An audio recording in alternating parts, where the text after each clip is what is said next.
Milí priatelia, minulý týždeň ma zaujali vyjadrenia mladého Erika Kaliňáka v tom smere, že územie Slovenska musí byť používané na dodávku zbraní na Ukrajinu, zbraní z celého sveta, lebo to vyžaduje obsah okupačnej zmluvy s Američanmi.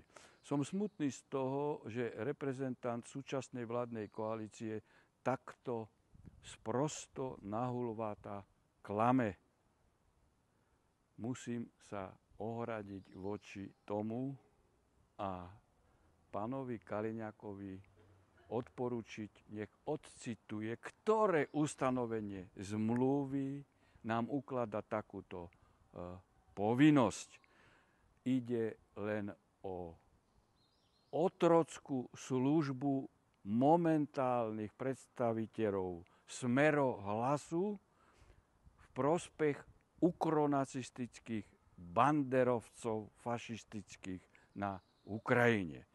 Na potvrdenie mojich vyjadrení iba jedna veta. Maďari majú takú istú zmluvu obranu z USA a cez Maďarsko nejdú žiadne zbranie na Ukrajinu. Pán Kaliňák, prečo klamete?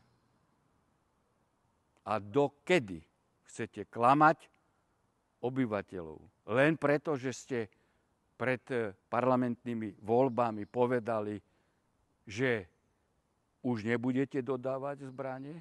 A teraz, keďže ich dodávate, tak chcete to ospravedlniť takou lživou argumentáciou. Dokedy?